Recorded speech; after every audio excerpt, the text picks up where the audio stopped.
What's up, everybody? Welcome to the Better You Project, optimizing health, hormones, and aesthetics. And today I have a super fun topic with a super fun guest. I've got Krysha Mallari here, who is one of the integrative nurse practitioners coming out of the Philly and Radnor area, working for a aesthetic practice called Body and Beauty Lab. We started working together probably in the middle of last year. It's a very long training process, like most nurse practitioners who train with me know. And so it's been great working with Krysha, developing her integrative medicine skills. And one of the biggest topics that we cover in a lot of what we do is women's health. Specifically, I feel like it's either all the hype about postmenopause, but what is happening in the perimenopause time period. And I almost feel like this is a harder time because hormone fluctuations can happen from day to day. Postmenopausally, there's usually depletion, and so a lot of times the answer is just going to be replacement. But really in the perimenopause, I feel like is where it really needs to be the art of medicine, and that's where I think Krysha's got some great insights, and she's going to share a little bit about her experience. So, Krysha, are you ready? Yes, I'm ready. Thank you for having me here. I'm so Awesome. excited. Yeah, Yes, thank you. yes. So, So, Krysha, talk a little bit about how you got interested in integrative medicine. Let's start there. right. So, most of my healthcare background is actually in conventional medicine. So, I worked in like a cardiac setting in the hospital for 10 years. And then I became a nurse practitioner, got my master's degree, and became a primary care provider for 5 years in the geriatric space. So I have a lot of experience, managing complex diseases. But then the pandemic happened. Everyone got burnt out. I felt the same way, dealing with health insurance. And so I decided, hey, my creative side, I can do aesthetics. And then going to aesthetic conventions, I was exposed to functional medicine and integrative health. And I said, wow, like this is actually something I feel like I'm very interested in. And that's how I got connected with Lexi. Lexi is actually my mentor. She's been great. She's helped us start our integrative health practice here in Philadelphia at Body and Beauty Lab. And it's been so great ever since. I've helped a lot of women transition in this perimenopause, menopausal stage. So far, so good. Yeah, that's how I Yes. got into it. Mhm. Awesome, awesome. Well, I'm so excited to have you on the topic today because again, just as we said, you started in aesthetics, and it's awesome because you can marry the two worlds in that you help women feeling beautiful on the outside, whether it's, curing their wrinkles, helping them with skincare, just giving them the confidence. But Yes. I'll tell you, as someone who's been doing this a long time, when you get the inside to match the vibe of the outside, Right. it's so amazing and vice versa. So Yep. let's jump into kind of some of the topic questions today. So let's talk, if you can define for me, what is perimenopause and how would you describe the transitional phase of what is happening with hormones before menopause? Right. So as you said, perimenopause is that transitional phase leading up to menopause. So typically it begins about 7 to 10 years before menopause, usually in women's 40s, though it can actually start earlier. And during this time, hormone levels fluctuate so much, particularly estrogen, progesterone, FSH, follicle stimulating hormone, and LH, the luteinizing hormone. So the actual medical definition of menopause is when a female has gone 12 consecutive months without a period. So that signifies the end of the reproductive life of a woman. And that's when the ovaries stop producing hormones and therefore a woman can no longer get pregnant. But that definition is kind of ambiguous also Yeah, because some women, women with IUDs or women who've had a right. hysterectomy, an endometrial ablation, they wouldn't have periods for a very long time, but Yes. their ovaries are still functioning. So it's kind of not a really good definition. So, Yeah. and those conditions can also affect the perimenopausal phase as well. They can get into menopause earlier and perimenopause. So it's a fluctuating state. It's very erratic. The hormones shift unpredictably, and it leads to a wide range of symptoms. And to understand perimenopause, we really need to look at what a normal menstrual cycle looks like in the earlier reproductive years of a woman. So usually a menstrual cycle lasts about 20 days, but that can be different in durations for each individual woman. And it's usually a predictable rise and fall of sex hormones. We consider the first day of the day one menstrual cycle, or the first day of menses or your period. And during like day 1 to 14, which is the follicular phase, the estrogen rises and follicles develop in the ovaries to stimulate the thickening of the uterine lining. And then around day 14, ovulation happens. A surge in LH or luteinizing hormone triggers the release of an egg, and then estrogen peaks and then declines sharply. The luteal phase, which is day 15 to 28, progesterone then rises to support like a potential pregnancy. And if fertilization occurs, progesterone and estrogen drops, and that triggers menstruation. So in perimenopause, in the later reproductive years of a female, these phases become so erratic and ovulation becomes irregular. It causes unpredictable surges and dips in estrogen and progesterone, and it leads to symptoms such as hot flashes, mood swings, palpitations, irregular periods in terms of duration and frequency. Body composition and fat distribution changes, weight fluctuations happen, and most importantly, mental health changes happen as well. So things like executive functioning, memory, focus, concentration gets affected. It's so unpredictable. And usually I call it like the zone of chaos, but it's usually downward trend until the hormones flatline into menopause. So yep, Yeah. that's perimenopause. Yeah. Now in So, menopause, yeah, mhm, menopause, that's usually where some yeah. stability happens, and women may no longer experience those vasomotor symptoms, but they still struggle with the same issues, such as those mental health changes, low energy, low libido, and more importantly, health risks such as increased risk of osteoporosis, cardiovascular disease, and metabolic compromise. Yeah, absolutely. No, that was great. Let's talk a little bit about, so one of the things that feeds very well into a lot of what we do is, weight loss management, body composition. We do a lot with peptides, as do you. And so one of the things that I think is very interesting is just as you went over, the rise and fall of hormones and what's happening in the part of the cycle, is that everybody is so different. And one Right. of the things that I see is as women get more perimenopausal and going into menopause is that the severity of symptoms can be different depending on genetics, lifestyle, environmental factors, phytoestrogens, stress management, gut health, all those things. So let's talk a little bit about genetically. Is there anything that you've seen that would predispose a woman to either having worse perimenopausal symptoms or less perimenopausal symptoms that you know? Right. So usually, like you said, it's a mix of genetics, lifestyle, overall health. Some women may experience mild symptoms and some may experience more intense vasomotor symptoms. So genetically, African Americans tend to Hmm. experience perimenopause sooner, I believe about like a year and a half before the other Right. counterparts. Caucasian women are kind of in the middle, and Asians experience it much later. And not really sure exactly why. There needs to be like more research on it. Mhm. But in terms of genetics, it really plays a huge role. Lifestyle as well. So if someone is a smoker, they tend to go to perimenopause sooner. People who drink alcohol, people who don't get enough sleep, if they have gut health issues, chronic inflammation, IBS, that can also affect the life of the ovaries. So all of those impact how we regulate our hormones. Chronic stress for example, can exacerbate hormone imbalances because it increases cortisol and it interferes with estrogen and progesterone. And nutrient absorption from poor gut health, that also affects hormone metabolism. Especially conditions also such as like PCOS that can affect perimenopause. Women with PCOS often have irregular cycles and prolonged estrogen dominance. And like I mentioned earlier, people who've had a hysterectomy, endometrial ablation. If a woman has had a hysterectomy but kept their ovaries still, that can actually still affect the life of the ovaries. And I've read it affects it by 4 years, kind of decreases the ovarian life. And then if someone had an endometrial ablation, about like a year and a half. So Mhm. all of those can really impact a woman's experience during that transitional phase. Yeah, absolutely. So one of the things that we always say in our longevity practice is genetics loads the gun, but lifestyle pulls the trigger.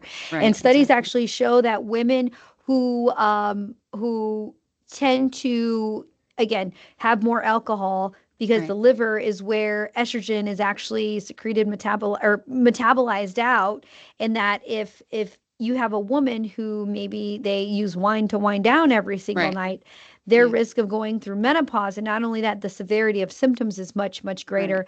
The other interesting piece too, just as you mentioned, African Americans tend to have an earlier menopause, is they actually tend to have more severe symptoms.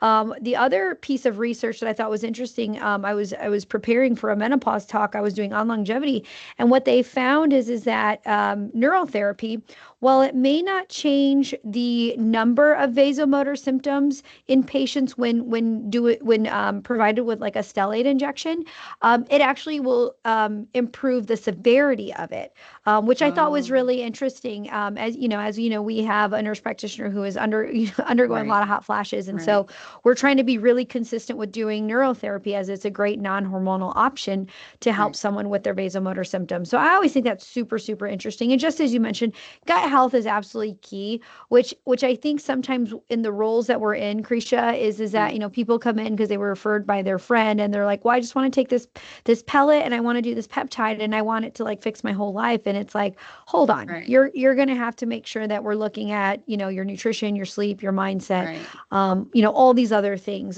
So I think, again, this is where you and I will help differentiate the integrative medicine side from just everybody else who's trying to do this, right? Right. Because I it agree. does matter. It does matter for the success of the patient.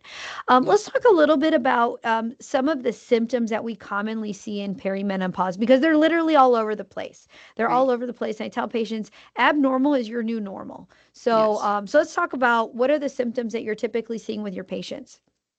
Okay, so first thing women will usually notice is, irregular periods. So Hmm. they're shorter or longer cycles.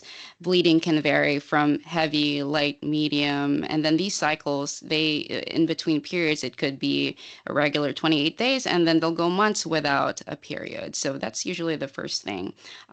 Next thing is the hot flashes, night sweats, and palpitations. And this is due to fluctuating levels of estrogen, and which causes vasomotor instability. That's why they feel the symptoms. Palpitations is a huge thing. Women, it's very uncomfortable, and just feeling the hot flashes during the day. It really impacts women's quality of life, and even affects their performance, work performance, and their day-to-day life.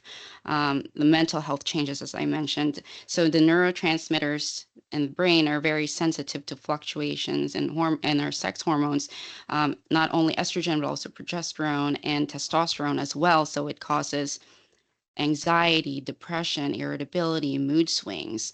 Progesterone plays a huge role in sleep and mood regulation. So sleep disturbances can happen. They have a hard time falling asleep, or they keep waking up during the night, which then, sets them up for failure the next day, which, and, it loses things like motivation, energy levels. They can't quite get to the gym. They can't push themselves to do the things that they want to do during the day. And it leads to, long-lasting impact, and may cause even clinical depression in some women. Hmm. Weight gain and metabolic shifts are a huge thing as well, which can cause insulin resistance and cortisol imbalances. So for perimenopausal and menopausal women, a main complaint I hear is that they can't quite get rid of that midsection fat. And I tell them it's because, that estrogen dips down so low. And when the body is depleted of estrogen, your body wants to hold on to that midsection fat, because that's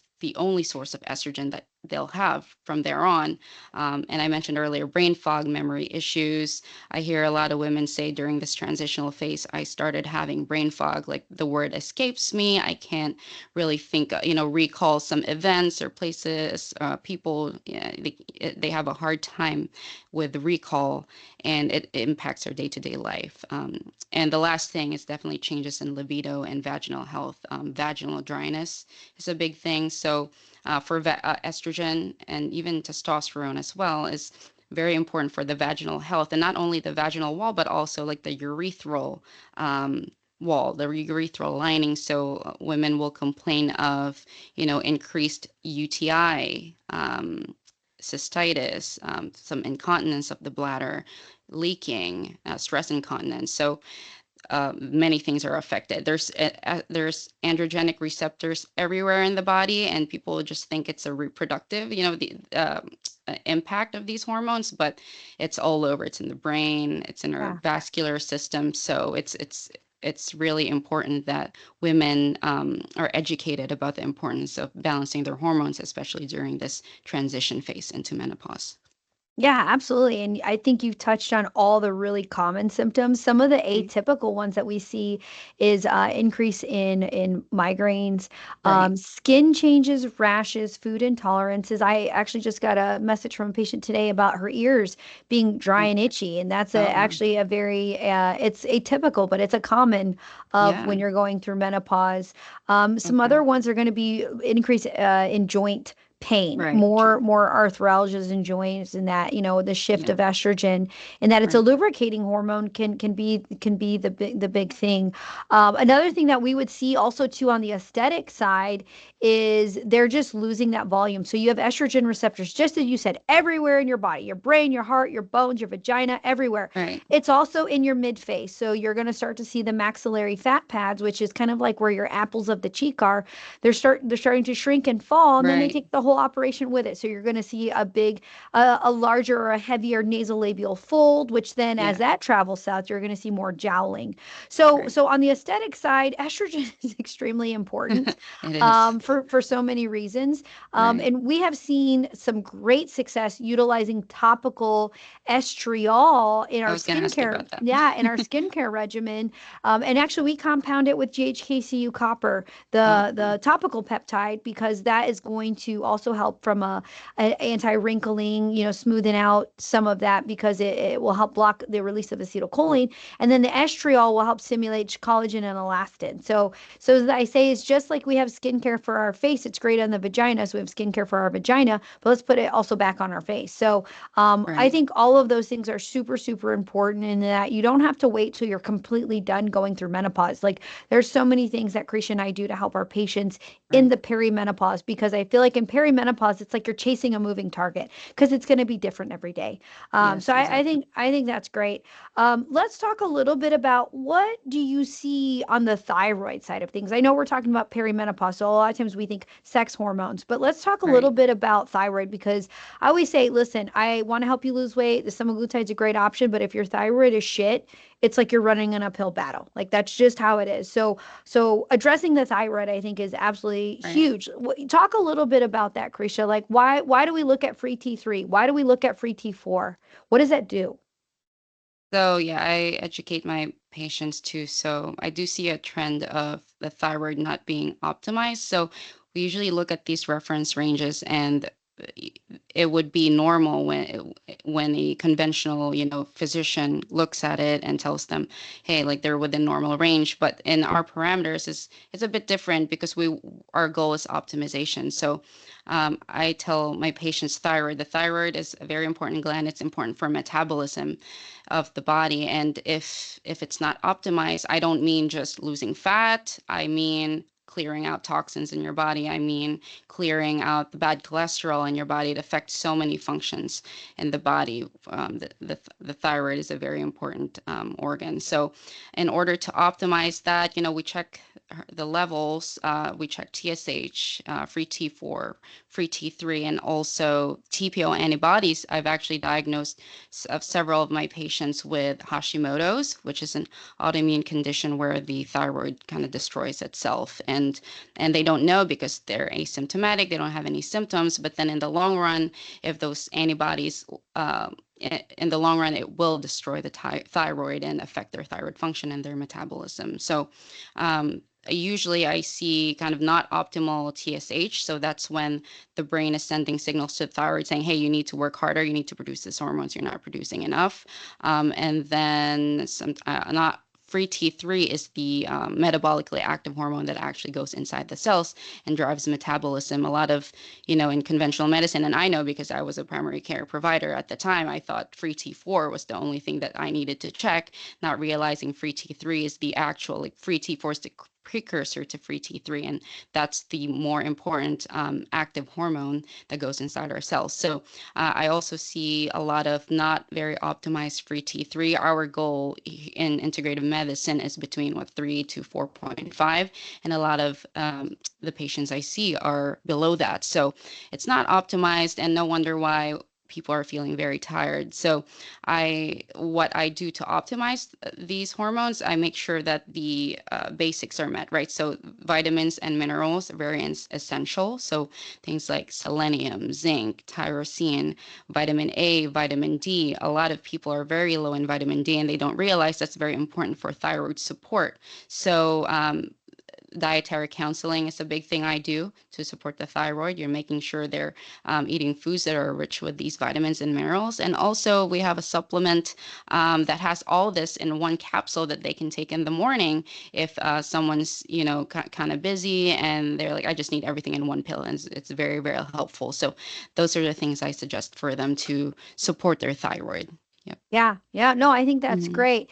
So, Krisha, I'm just going to go ahead and ask, Yeah. Krisha, can I just get that on Amazon? Tell me the difference between and I'm saying this because I already know the answer, and that, we have this conversation with patients. And I kind Right. of go back to, you guys are a beautiful aesthetic practice. Just as Right. you get medical grade skincare, medical grade Right. nutraceuticals also matter. Yep. What's hard with nutraceuticals is it's not regular. There's not a regulatory body. And Right. so the nutraceuticals that we recommend to our patients are with companies that we have vetted, that we work closely with. If something doesn't go right, I can easily get a hold of that person. If something happens on Amazon, good luck, they'll send you Right. a little gift card back, but you Exactly. never got things figured out. So I think, Krisha, can you explain, like, why you would recommend the difference? Right. The supplement world is the most unregulated um, thing. So I tell my patients, hey, like I'm giving you, access to this database where you can get third-party tested nutraceuticals, and everything in our inventory are also the same. So they actually have what they claim they have, Hmm. and it works. Unlike Hmm. if you just go on Amazon and buy a random nutraceutical, who knows if they actually have the ingredients that they claim they have, and you're just wasting your money that way. So a lot of my patients are very receptive to it. So Hmm. I'm just glad that, I get to tell them like what supplements are Right. would work. So yeah, they Yeah. really, really appreciate it. Yeah. Mm. Good. Good. All right. Well, let's talk about why do you feel like perimenopause often is just kind of swept under the rug or unrecognized, or a lot of times misdiagnosed for just depression or just anxiety Right. or something else? Right. Okay. I believe it's because of a bunch of things. There's a lot. First of all, I mentioned the wide range of symptoms, mood swings, anxiety, depression, brain fog, joint pain, heart palpitations, and a lot of these symptoms overlap with other conditions such as, thyroid issues, like I mentioned, adrenal dysfunction, and some even clinical, mental health conditions, clinical depression, and generalist anxiety disorders. So it's because there's a wide range of symptoms, it may not be accurately determined in, let's say, a routine PCP visit. Also, just the irregularity of the hormone changes. The hormones are fluctuating so much, it's unpredictable. So these symptoms come and go, and it makes it a little bit harder to pinpoint because they'll feel, bad one day and then next month they're feeling great. So it's really hard to track. Also, just the lack of awareness and education about perimenopause among patients in general, women, and also even healthcare providers. A lot of people are generally not educated about perimenopause. And even I just remember when I went to nurse practitioner school, it was maybe just a 5 minute presentation Yeah, in women's health. So there definitely needs to be more focus and attention into educating healthcare providers about perimenopause and absolutely. menopause. Yeah. Yeah, no, yeah. Um, I had a OBGYN shadow me last week for yeah. 2 days on Right. the integrative medicine side. Again, OBGYN has been an OBGYN for like 25 years. Right. And she said to me, as I'm like going through thyroid and all the intricacies of all the hormones and the metabolites is what we were really looking at, is estrone, estradiol, estriol, all those things. Right. She said the scary thing is, and she went to a great school. is we didn't learn any of this in school. Nope. Like that's terrifying. You would think like GYNs, like they Right, would be the exactly. most expert in this hormone metabolite scene, and she's like, I got nothing. I got nothing. So Right. it is terrifying. It is It absolutely is. terrifying. Mm-hmm. And I hope it changes. I think I actually had a I talked to someone who is in GYN rotation, Mm-hmm. and I think the landscape is slowly changing. There's more awareness now, and she was telling me that, oh yeah, no, we are pro HRT now. We're Yeah. not, we're educating patients that it's important to balance your hormones. So I think something is happening Good. for sure. Good. Oh, that's Yeah, great. That's good. yeah, So we've talked about symptoms. We talked about why it often gets swept under the right, rug, but let's talk about the workup. What blood right, work do we consider testing, and what is right. it that we're looking for? Right. So I also want to start with saying like there's no single definitive test for perimenopause because hormone levels fluctuate even daily. So standard lab tests may not accurately reflect what's happening, which is also part of the reason why it's hard to diagnose, right? But we focus a lot on symptoms, but definitely there are comprehensive hormone testing and some lab panels that are very useful that can help us clarify what exactly is happening, right? So I would check a full hormone panel with estrogen, progesterone, FSH, testosterone, and then we even add LH and DHA depending on what their history is. If they have a history of PCOS, I can add those on. We can do, as I said earlier, thyroid panel testing is very important because Mhm. thyroid can affect everything in the body, including hormone regulation. So the TSH, free T3, free T4, and even reverse T3. Iron panel to check iron stores, especially considering if women are having very heavy periods, they can lose a lot of that iron that can affect their energy levels and their ability to make red blood cells. Some metabolic markers such as insulin, glucose, fasting lipids, they affect overall metabolic health, weight management. Also, we may even consider cortisol testing as well because we can try to assess the adrenal function. I actually learned this from you in one of your lectures about cortisol steal, which is like a theory that if someone is highly stressed, that cortisol, those kind of ingredients that make our reproductive hormones such as estrogen, progesterone, testosterone, that can be stolen and be made into cortisol instead, and then thus the other hormones are suffering. Mhm. And then lastly, we would check the micronutrients like vitamin D, vitamin B12, magnesium, very, very important. They're important for bone health, immune regulation. I like to say B12 is the tech support of the brain and the body. So it helps repair nerves and very important for brain health. Magnesium is important for muscle recovery and sleep and hormone regulation. So all those together would help me determine like the best treatment plan and what to focus on in terms of counseling for my patients. So Yeah. those are the Yeah. different tests. Mm. I think sometimes one of the biggest barriers is like I'll have a patient and they're like, I listened to your podcast. I've been following you Right, on Instagram. I took these, suggestions to my doctor and they won't check any of my hormones. So now they're seeing us. right. And part of it is because I, Yes, I just don't think they know how to interpret it. And what I would right, emphasize, to patients is that it's not just labs that tell me and Krisha what the heck is going on with you. It's you. Like you tell us your symptoms and when they're happening. And we do this really extensive workup that first time we meet. I mean, shit, we're together like an hour and we're getting into detail and all these right. things. So I think part of it is because in traditional medicine, they don't have that time. And so No, the nice thing in kind of more of a concierge type setting like what we do is we have that time and we want to mhm, get into the details with our patients. So I think that's really right, really important to know. I think the second piece that that I think is oftentimes in the general population is that sounds really expensive, from a blood work perspective. right, But what the great thing about, again, kind of what we do is we've got some great negotiated, discounted, rated labs that we can get a whole panel for really inexpensive. And I can't tell you how many patients where first time I meet them, I go over, and then we've got a self-pay option or you can run through your insurance. I don't know what your insurance is going to cover, but you're more than welcome to check it out. And then they get the lab bill because they opted for the insurance coverage and it would have right. been cheaper just to do our self-pay discount. Yeah, So I think if you're a patient and you're interested and you're like, I really want to do this, but I'm worried about the cost. I think honestly, what you will be pleasantly surprised with is number one, it's she's well worth the visit. But two Definitely. is that you're actually going to get a way more in-depth panel and probably less cost for what your insurance is going to pay. And Right. I see that a lot too, because so many times nowadays we have patients with high deductible insurances.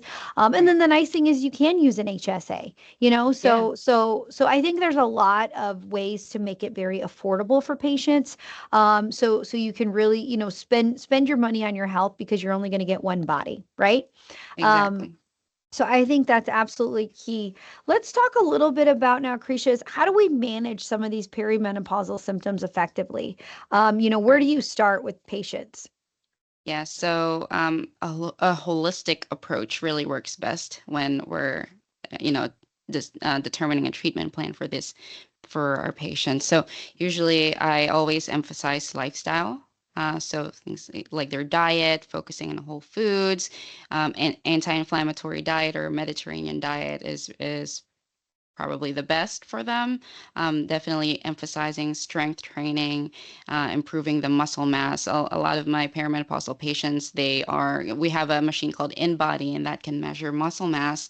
And a lot of them are below average, and it's because, their hormones are fluctuating, especially testosterone is decreasing since in our 20s. After our 20s, we lose about 1 to 3% of testosterone every year. So then that kind of puts us at a difficult spot in terms of increasing our muscle mass. So strength training is definitely important. I counsel them heavily on making sure they um, meet their daily protein goal. So because that will help them build muscle mass.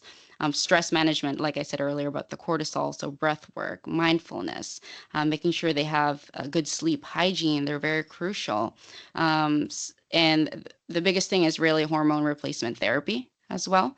It's a very great treatment. But HRT or hormone replacement should really be personalized based on, people's individual risk and needs. So in terms of hormone replacement, there are a few options, which I always discuss the FDA and non-FDA approved options. There's also synthetic versus bioidentical hormones. And that's probably like the biggest debate when it comes to the HRT world, right? So synthetic hormones, they're made from animal or chemical sources, and they may not be an exact match to human hormones. So common examples are like conjugated equine estrogens, ethinyl estradiol, synthetic progestins such as medroxyprogesterone acetate, and then there's bioidentical hormones, which is usually what I go for. These are derived for plant sources such as soy and yams, and they're chemically identical to the hormones that our bodies naturally produce. So when I check those blood work, like after I put them in bioidentical HRT, when I get a repeat lab panel, it actually shows up because our body recognizes it as our own. So the main argument in favor of bioidentical hormones is that they mimic the body's natural hormone function more closely, and it can potentially lead to fewer side effects and a better absorption. But not all of bioidentical hormones are FDA approved, and some compounded version it may vary in quality and consistency as well. Yeah, Yeah. So I think you've touched on so many great things, right, is that there's more than one way to help our patients. And what's right, great is we customize it to what the patient's preferences are and what they're comfortable with. And I right, think when any person is seeking a hormone treatment, I think getting all the options and not just one option, I think is absolutely key in this kind of arena. right. I would say, any other, closing thoughts, any other things that you feel like maybe we didn't touch on the perimenopause space? I feel like it was a great overview. Okay. Um, Anything in particular, Krisha, that you've seen or that you feel like is not, shared a lot? Yeah. So I just want to say the perimenopausal, menopausal women I see, when I optimize them on their hormones, when I put them on the important nutraceuticals that they need to get, that lifestyle counseling with the diet and strength training, protein intake, all that, when they come back to see me, it's like they're a whole different person. much happier.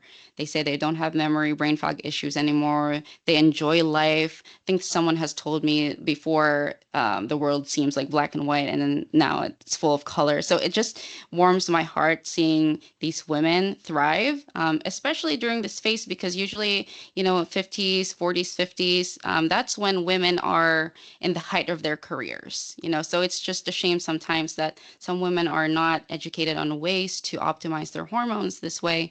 And I'm just very happy that Lexi was there to help me, understand all this and teach me all the ways into building this integrative health practice, so I'm able to help all these women during that transition phase, especially to menopause. Yep. Yeah. And that's Yeah, it. no, it's Mhm. been great watching you grow, helping you, just kind of helping you see through kind of the initial phases and like, okay, they've been optimized, like where do we go next, right? So I will tell you that's one Right. thing that Krisha will continue to do. Is she's always going to be learning and adding some new Thank you. services and good stuff to the BBL service line. So Krisha, is there a promo that people can maybe use Oh, to yeah. to get in to see you? Let's talk about that. Yeah, so if you are in the greater Philadelphia area or mainline Philadelphia area, we have two locations in Philadelphia. It's Body and Beauty Lab, Philadelphia, and also Radnor, PA. So if you are coming in for a consultation, just mention the Better You Project podcast.